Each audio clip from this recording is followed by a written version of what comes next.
Senang sekali saya Hersun Arif dan Bung Rocky Gerung bisa kembali menjumpai Anda semua ini menjelang akhir Ramadan ini. Tinggal beberapa hari lagi hitung-hitungannya. Kalau nggak salah ini tinggal 3 hari ya Ramadan, dan orang ini sudah banyak mudik. Kita membaca di beberapa titik mudik itu memang sudah mengalami kemacetan, dan itu sudah bisa diprediksi karena tahun ini memang kita bisa sebut sebagai mudik akbar ya, Bung Rocky ya. Karena 3 tahun sudah tidak, 2 tahun sudah tidak mudik, jadi ini adalah mudik akbar gitu. Iya, mudik akbar, tapi faktanya bisa mudik yang miris. Ya. Karena sebagian orang merasa gagal untuk membawa oleh-oleh ke kampung karena kesulitan ekonomi. Demikian juga petani sawit pasti bersedih hati, justru karena kebijakan presiden kemarin yang terlihat ugal-ugalan, tidak bikin perhitungan yang matang. Dengan akibat CPO itu justru memberatkan para petani sawit. Ya, ini gila ini, Bung Rocky, kalau saya baca datanya ya. Kalau data 2019 ini sejauh ini yang ada ya, betul total petani sawit di Indonesia itu 2,7 juta orang, dan lahan yang mereka garap itu sekitar 41% dari total lahan sawit di Indonesia. Nah, harganya itu selama ini kan bervariasi antara 3.500 sampai 4.000 itu tandan buah segar ya. Rata-rata 3.500. Nah, kemarin ketika Pak Jokowi mengumumkan akan melarang bahan baku minyak goreng pada waktu itu yang awal tanggal 22 itu langsung anjlok, itu sampai dari 3.500 jadi 1.800 sampai 1.000. Nah, sekarang setelah ditetapkan oleh presiden ini sudah ada sampai yang 700 rupiah. 700 rupiah sekarang itu, jadi ya. Dan 700 rupiah itu jangan dibayangkan itu masuk semua ke petani, karena ada tukang panen.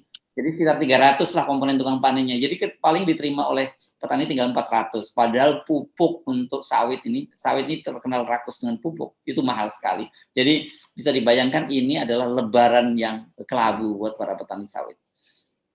Betul, ini lebaran yang kelabu, tapi juga lebaran yang ceria buat para penyelundup. Karena berita hari ini, petani bahkan tidak bisa manjat lagi, dibiarkan busuk itu sawitnya. Sementara kapal Cina tertangkap karena membawa minyak sawit untuk dijual ke luar negeri. Jadi penyelundupan berlangsung, sementara petani terpapar kemiskinan. Ini akibat dari kebijakan yang sok nasionalis, sok pro rakyat, tapi hitungannya itu kacau. Jadi demi mempertontonkan semacam kekuasaan palsu, presiden mengambil kebijakan yang justru counterproductive. Dan kita nggak tahu siapa yang kasih nasihat pada presiden, atau presiden sendiri yang punya ambisi memperlihatkan bahwa dia menguasai semua hal, ternyata dia dikuasai oleh kekonyolannya sendiri. Kalau kita lihat kan ada dua kepentingan yang berbeda nih. Para menteri ini jelas pro para pengusaha itu tetap membolehkan CPO, dan bahkan kan terhitung tanggal 17 Maret itu dihapuskan domestic market obligation itu tidak ada lagi. Itu artinya semua boleh dijual ke luar negeri, tetapi dengan catatan pajaknya dinaikkan gitu ya. Dengan alasan pajak itulah yang akan digunakan untuk mensubsidi harga minyak goreng. Ini pun juga akal-akalan juga lah ya. Nah, sementara Pak Jokowi hantam, kromo, habis, pokoknya semua total ditutup. Padahal kan problemnya sebenarnya cukup di pengawasan terhadap domestic market obligation itu, karena itu pun sudah melimpah itu kalau 30% itu ditaati. Ya, saya kira ini ada faktor kemarahan presiden terhadap kelakuan menteri-menterinya yang balelo, tapi cara dia harusnya kan dia atasi dengan menegur, lalu buat kebijakan yang lebih rasional itu. Tapi ini betul-betul pamer kuasa, dan pamer kuasa di era ketika legitimasi Pak Jokowi turun, kepercayaan publiknya drop dalam beberapa survei. Itu artinya semacam orang yang panik, lalu dia nggak tahu apa yang mesti dia pakai buat ngegebuk. Dia ambil aja barang di sekitarnya buat ngegebuk gitu. Dan yang dia gebuk sebetulnya rakyat kecil.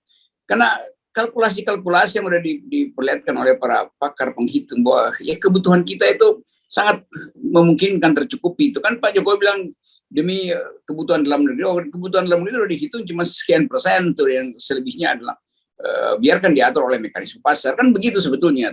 Tapi sinyal yang terlihat adalah di belakangnya ada semacam politik untuk memperlihatkan satu taktik yang tersembunyi untuk menghajar beberapa menteri itu. Dan ini artinya di dalam kabinet sendiri orang saling curiga siapa yang kasih nasihat pada Pak SBY, pada Pak Jokowi itu.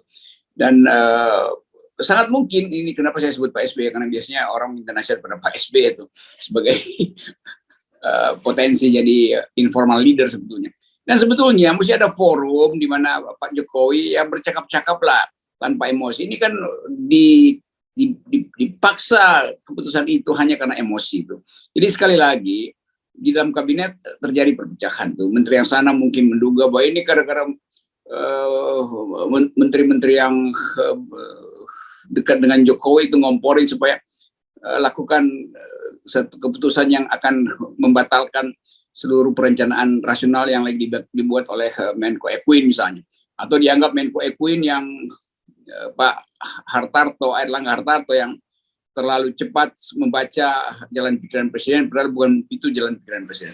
Tapi di atas semua itu udah terjadi kekacauan dan petani yang dirugikan oleh kekonyolan di istana. Kita anggap aja bahwa memang kekonyolan di istana itu menyebabkan petani mengalami kemiskinan justru di hari Lebaran yang mereka butuh uang itu.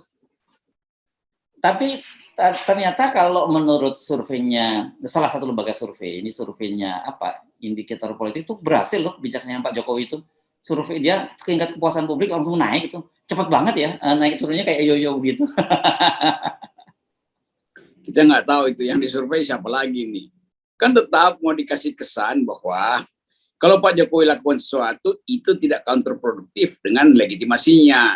Jadi beberapa lembaga survei memang bersiap-siap untuk berbohong lagi kan nggak ada di dalam logika publik tiba-tiba dalam sekejap itu legitimasi Pak Jokowi naik itu kan itu artinya menghina petani yang justru kewalahan untuk menahan beban ekonomi yang disebabkan oleh kekacauan kebijakan dari Pak Jokowi kan. Jadi kita tahu di lembaga survei ya tergantung siapa yang pesan lah. Dan tergantung apa yang diinginkan itu yang harus ditulis sebagai headline. Jadi sebetulnya nggak penting lagi untuk bicara tentang tiba-tiba naik dukungannya. Fakta yang di lapangan bahwa sawit itu dibiarkan busuk oleh petani karena biaya untuk memproduksi atau memanjat pohon aja nggak bisa anggarannya tidak cukup atau tidak menguntungkan. Jadi busuknya sawit itu di petani itu pertanda dari busuknya kekuasaan, gampang aja. Nah kalau busuknya kekuasaan nggak mungkin dia naik 5%. Ya. Ya jadi ini kelihatannya kalau petani-petani sawit terutama tidak bisa lebaran, ini lembaga survei bisa lebaran, Bung Rocky. Ya mungkin dari awal sudah disiapkan, bahkan sebelum Pak Jokowi ngomong tentang larangan total ekspor CPO itu, sudah disiapkan surveyor yang akan menerangkan bahwa ini adalah sebuah keputusan yang justru membuat rakyat percaya pada Jokowi sehingga hari ini elektabilitasnya atau legitimasinya tingkat kepercayaannya naik 5%. Ini juga angka yang ngapain sih angka itu 5% kayak mau berapa persen kan terlihat dari wajah Pak Jokowi yang muram dan wajah itu wajah minus 5%. Ya, saya heran ya. Ini kalau dalam tradisi di negara barat di Eropa atau Amerika gitu, ini kan sebenarnya bukan tingkat kepuasan, ini disebutnya adalah approval rating. Itu biasanya itu akan dibuat menjelang setelah akhir masa jabatan, menjelang akhir jabatan gitu. Biasanya akan dilihat tingkat approval rating akhir jabatan. Ini kan Pak Jokowi masih 2 tahun lagi gitu dan masih banyak sekali kebijakan-kebijakan baru yang akan muncul lagi. Ada yang bagus atau bisa juga ada yang buruk. Tapi kenapa sekarang seolah-olah diposisikan Pak Jokowi itu sebagai salah satu kontestan calon kandidat pada Pilpres 2024? Itu masalahnya yang dulu kita kritik dari dulu. Ngapain sih masih ngukur-ngukur sesuatu yang udah akan atau sedang berakhir tuh. Jadi biarin aja nanti di ujung baru diukur tuh pada waktu beliau memerintah puas apa enggak tuh. Kan kalau setiap kebijakan itu diukurkan pada kepuasan itu lama-lama mestinya surveyor ini ukur aja. Publik ditanya, menurut Anda wajah Pak Jokowi tadi malam itu wajah kepuasan apa wajah penderitaan? Kan lebih gampang begitu sebetulnya. Daripada main-main statistik dan tujuannya apa itu? Bahwa terhadap CPO kepuasannya sekian. Nanti dalam pembatalan undangan dengan Ukraina misalnya, kepuasannya sekian. Jadi ngapain? Itu ajaib. Kan semuanya itu agregatnya ditentukan nanti itu kan begitu caranya tuh. Setelah menjelang-jelang pendaftaran presiden baru misalnya, baru orang mau cari tahu nih presiden lama kita puas apa enggak tuh, kepada siapa kepuasan itu akan dia wariskan, atau sebaliknya kepada siapa ketidakpuasan itu akan berakibat buruk nanti. Kan begitu cara melihat legitimasi presiden.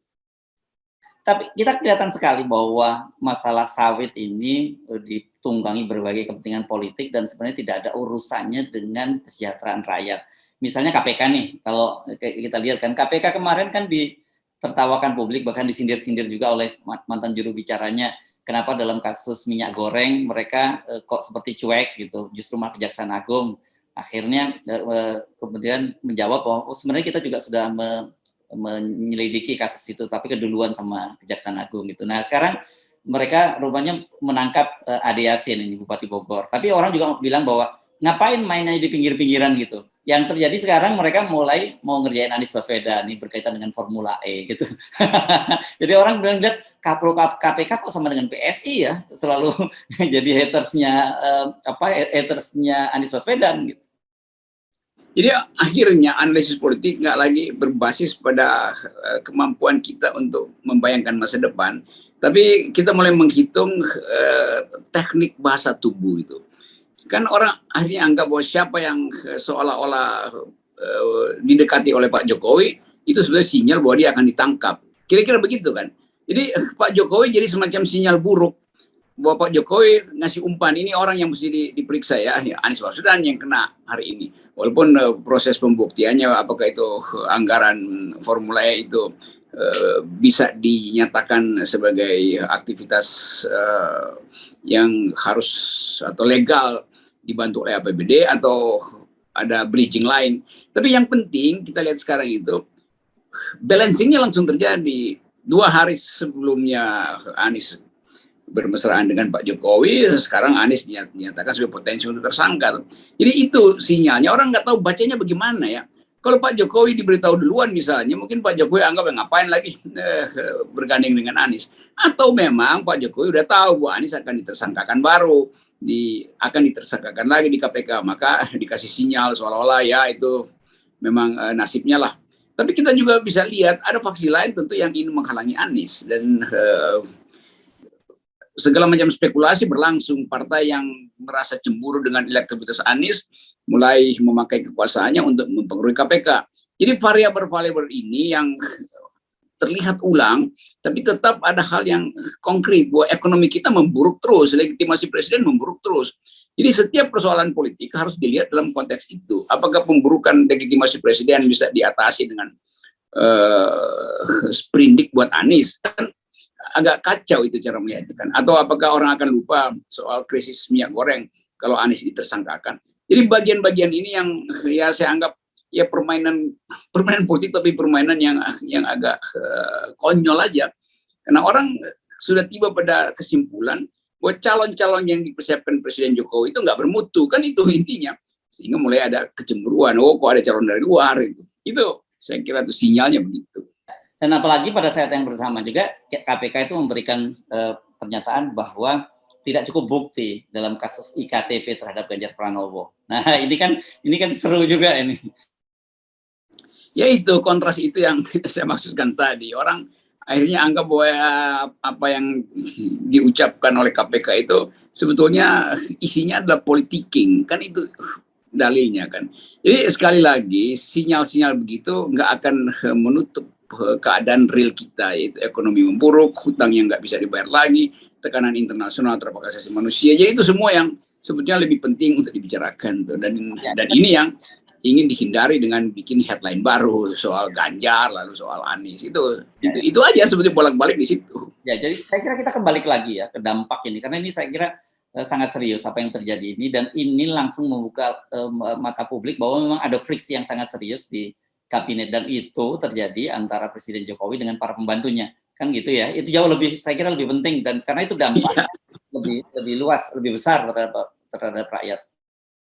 Ya itu yang kita tunggu sebetulnya, realisasi dari kemarahan presiden, lalu efeknya pada para pengusaha sawit, lalu kita hitung kemana arah oligarki nanti itu, ke Anies apa ke Ganjar, kan begitu caranya tuh. Kemana arah Pak Jokowi nanti itu, ke PDIP apa ke Golkar, kan lebih baik kita hitung hal semacam itu tuh.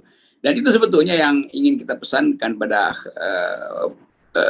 pers, supaya bikin semacam editorial untuk mendudukkan masalah. Jangan sampai kita diombang-ambingkan hanya dari satu isu pindah ke isu yang lain tanpa ada konteks tuh. Itu pentingnya refleksi editorial untuk menunjukkan bahwa bangsa ini sebetulnya terjebak dalam permainan opini aja, headline yang seolah-olah itu penting, padahal sebetulnya di belakang itu ada pengaturan ulang, balancing di antara elit. Dan jangan lupa bahwa potensi rakyat untuk kembali turun ke jalan lewat suara mahasiswa itu masih terbuka. Nah itu yang mesti dihitung lebih awal. Saya kira ini kalau kita lihat ya, kontennya itu presiden itu marah gitu ya, sebenarnya kontennya. Tapi menurut saya wajah presiden nggak menunjukkan itu loh, Bung Rocky. Justru sebaliknya, itu wajah yang sangat lelah. Yang saya ingin ulang-ulang, kalau Anda bisa saksikan kan, tatapan mata Pak Jokowi itu tatapan yang kosong.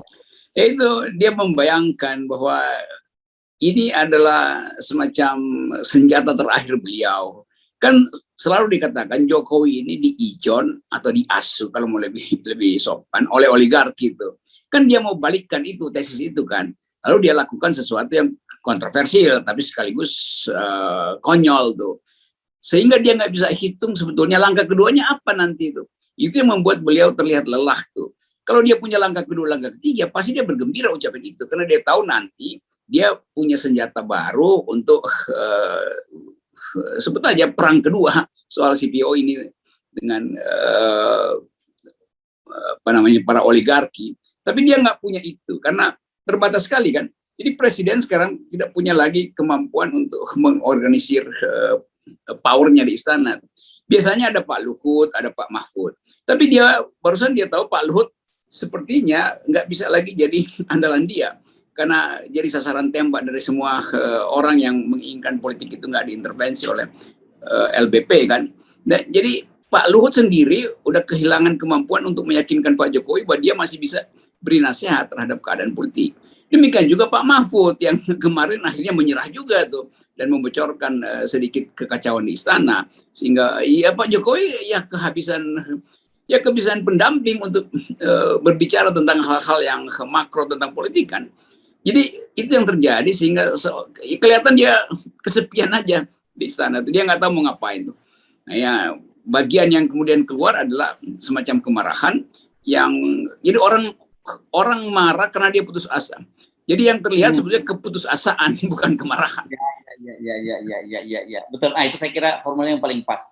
Kontennya marah, tetapi wajahnya tidak mengekspresikan itu. Jadi itu adalah sebuah nada keputusasaan gitu ya. Oke, ini saya kira mau menarik karena kita bisa sebenarnya dengan mudah membaca. Pak Jokowi pasti karena Pak Jokowi berpikir selalu tentang kepuasan publik, beliau ingin memenangkan hati mama. Ini porsinya sangat besar gitu ya, dan juga kelas menengah gitu. Yang dikorbankan adalah para petani sawit. Tapi di satu sisi Pak Jokowi juga bakal kehilangan dari para oligarki, para pemilik modal, terutama yang bergerak di dunia sawit. Jadi kan sekarang ini secara kalkulasi politiknya nggak mudah nih buat Pak Jokowi ini untuk memilih mana yang harus diambil keputusannya gitu. Saya membayangkan hari ini dia mungkin rapat keluarga untuk kan tetap keluarganya mengevaluasi bahasa tubuh Pak Jokowi. Lalu ada yang nyeletuk mungkin, kenapa Bapak kelihatan kemarin itu tidak stabil. Lalu dia mulai terangkan masalahnya. Jadi akhirnya kita mesti lihat bahwa ini jadi problem keluarga istana tuh. Kan wajah presiden adalah cerminan dari kondisi keluarganya sendiri tuh. Dan keluarganya juga pasti berantakan, cemas karena isunya makin lama makin kuat bahwa Presiden Jokowi memelihara putra-putranya untuk supaya mudah diberi fasilitas oleh elit oligarki ini. Sementara oligarki sekarang juga menganggap bahwa udah saatnya fight back. Kalau begitu kita tinggalkan aja presiden karena dia ternyata sudah nggak mampu untuk diajak bicara tuh. dalam proyeksi pertumbuhan ekonomi melalui ekspor segala macam. Yang ketiga, Presiden juga tahu kalau dia pecat misalnya Airlangga, itu artinya dia makin kehilangan power kan. Dan itu berbahaya karena PDIP saya kira udah putuskan secara lebih awal bahwa Jokowi itu bukan lagi petugas mereka karena sudah mbalelo, tidak mau lagi menerima tugas dari partai. Nah karena itu Pak Jokowi tidak punya lagi semacam harapan bahwa dia itu masih berkuasa. Sebetulnya dia tahu bahwa dia udah nggak berkuasa itu. Apalagi kalau diambil tindakan drastis, memecat beberapa menteri, wah itu Erlangga pasti lebih senang dipecat karena Erlangga nggak punya Golkar. Pak Jokowi nggak punya apa-apa. Siapa PAN itu abal-abal aja kan. Muhaimin atau PKB ya, PKB bahkan lebih pragmatis kalau berhadapan dengan Pak Jokowi kalau ditegor itu PKB merasa atau Caimin merasa oke, gue jadi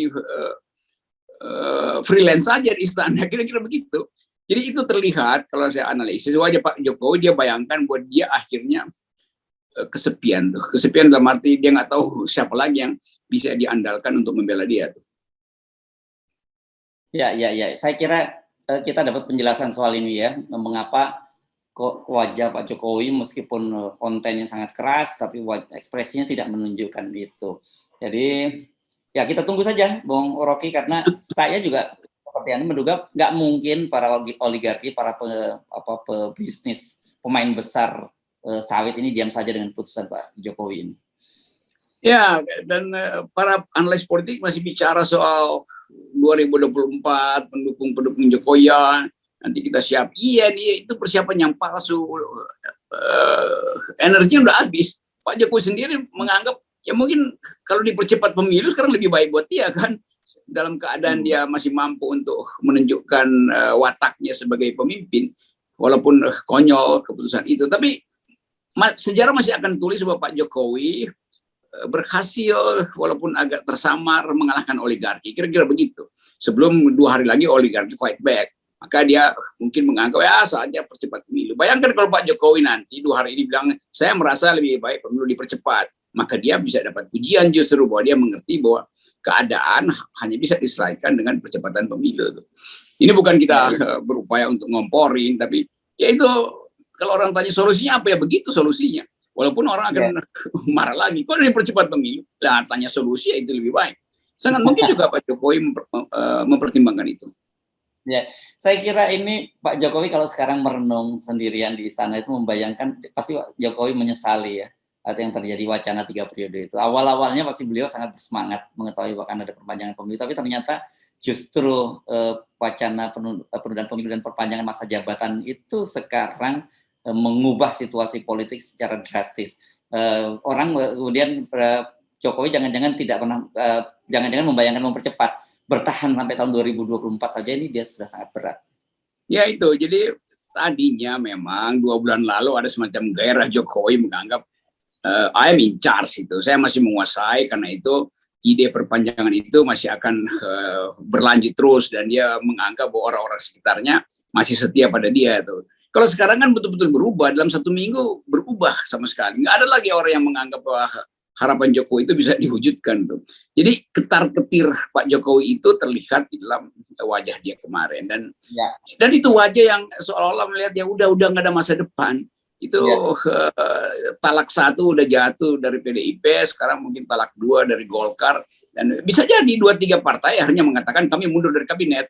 Jadi itu yang dibayangkan hari ini. Saya menduga begitu. Dan beberapa tokoh juga rasanya akan mundur dari kabinet dalam keadaan semacam ini. Entah karena oportunis atau karena memang tekanan oligarki untuk sekaligus cabut deh. Jadi satu paket yang kita nggak duga isinya apa. Mungkin bom waktu isinya atau macam-macam isinya di situ. Tapi kalau kita pakai perumpamaan Pandora, artinya kotak Pandora sudah terbuka, maka seluruh setan kejahatan keluar dari kotak itu. Ya. Jadi hari-hari ini adalah hari-hari yang uncertainty, hari-hari yang tidak menentu bagi Presiden Jokowi, saya kira ya, Bung Rocky. Ya mudah-mudahan Lebaran ini Pak Jokowi mungkin berefleksi dengan keluarga lalu mengambil kebijakan yang nggak diduga-duga orang.